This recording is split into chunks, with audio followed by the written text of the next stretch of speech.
Hi, I'm Anna Denton-Jones of Refreshing Law, and in today's session I'm going to be talking about the new preventative duty in relation to sexual harassment and the amendment to the Equality Act that's coming into force in October of 2024. And I really want to contrast perhaps the way employers have tackled sexual harassment issues in the past. Often we've relied on there being a complaint that we then investigate, and then we make a decision as to whether or not something's happened, and it may well be that we end up being challenged in the legal system by an individual about what's happened. This, by contrast, is a preventative or a positive duty. So before any of that has happened, there are steps that an employer is expected to make to stop any of that from happening. So think about it as looking at the other end of the telescope. The employer is expected to take reasonable steps to exercise that preventative duty. And of course, what is a reasonable step is going to vary from employer to employer, and your baseline, where you're starting from, and your size, and your administrative resources, and the kind of organisation that you are, the particular sector that you work in. So you're going to have to tailor what you do. So, for example, if you work in the hospitality sector, which is well known to cause there to be more issues than perhaps other sectors, then you're probably going to have to be seen to be doing more as well.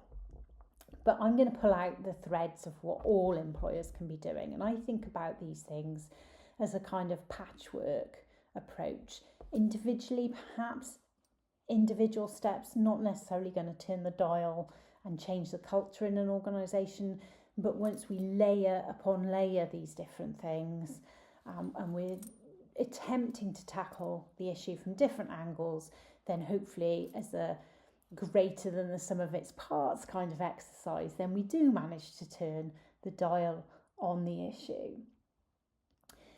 Remember that the Equality and Human Rights Commission has enforcement powers in relation to this if there's a feeling that the organisation isn't doing enough on its own.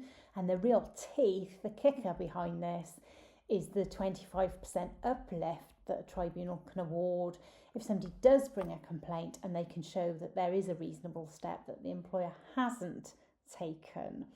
So as a litigator, I'm going to be asking questions of employers and asking them to justify what steps they are taking. So be prepared for that kind of quizzing. So what are these reasonable steps? Get on with it, Anna, get to the point. Couple of different things that employers might think about. Training is undoubtedly going to be key. I have never, until this year, been asked to do specific sexual harassment training.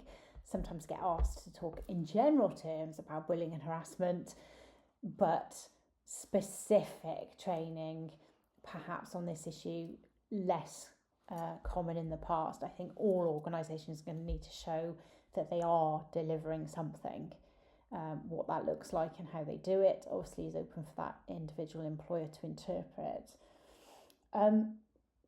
Not just enough to do general training anymore, I think. Then also needs to be some specific manager training. And the reason why I say that is so that managers know what to do when they've had a complaint and are alive to issues like victimisation that will undoubtedly emerge after somebody has brought a complaint where they, for example, say they're being ignored by colleagues or whatever it might be. And it is a tough area. The answers aren't easy. So tooling up those managers for issues, I think, is really, really important. We always talk, don't we, about the frequency of training, the refresher element to that. I think that's going to be key here as well. So whether it becomes an annual event, there does need to be something more frequent. Having a policy is going to be a reasonable step. Up until now, lots of organisations have lumped in sexual harassment with other issues, like in a anti-bullying and harassment policy, for example. The Commission for Equality and Human Rights sets out that they think this is so serious it deserves a policy of its own, or at least a separate section within a wider policy. So having that separate policy is important. Obviously, it's not enough to just have a policy, we have to have communicated it effectively to staff as well. I think in terms of what goes in that policy, the Equality and Human Rights Commission has set out very detailed guidance as what should be in a policy, so make sure it hits all of those boxes. I think often in HR, because we're used to talking about subjects, we sometimes forget to explain things in ways that maybe the rest of the population need. So definitely, what is sexual harassment in some depth? The fact that it can, cover outside of work events as well as inside work, third parties as well as colleagues, those sorts of things. Lends itself perhaps to being a more detailed policy than perhaps you might have been used to, and I have written one if anyone wants a copy. Having some kind of champion within the organisation might be useful, so somebody people can go to rather than their line manager or HR, somebody who has been trained, somebody who does take an interest in this topic area. That might be one thing you could do. You might look at having a reporting tool. Something I struggle to get my head a little bit around reporting tools. The idea being that it gives people a channel to report anonymously where they don't feel able to come forward in other circumstances, to that the employer can then monitor and take action over. I get stuck at the point where you've had an anonymous report of something, you can't investigate it because you don't know where it's come from. It's then a challenge to do anything about it, but certainly something employers are thinking about. Some kind of monitoring and review mechanism, I think, is going to be important going forward. So what steps do we take to look at our data? Do we keep a handle on sickness absence? Do we keep a handle on the complaints that we're getting through? Do we keep a handle on the number of instances, for example, we've had to use settlement agreements and non-disclosure agreements, so that we can start to build a bigger picture and tie dots together to point out if we have got a hotspot somewhere. Taking the issue really seriously is undoubtedly going to be part of it.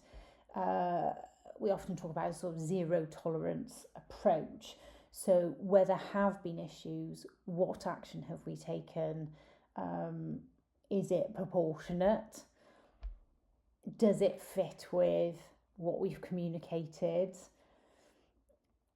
Rather than organisations that have maybe in the past swept something under carpets and not taken those kind of steps. So those are the sorts of things that are going to be regarded as reasonable steps. The word all before reasonable steps was taken out of the legislation at the last minute, so that provides a relief to employers who might feel that they're up against a burden, if you like, here. It remains to be seen, of course, how the courts are going to interpret what an employer has done and whether it's enough. So watch this space for the case law. If you've got any questions, it's adenton@refreshinglawltd, the shortened form of limited.co.uk. Thank you very much.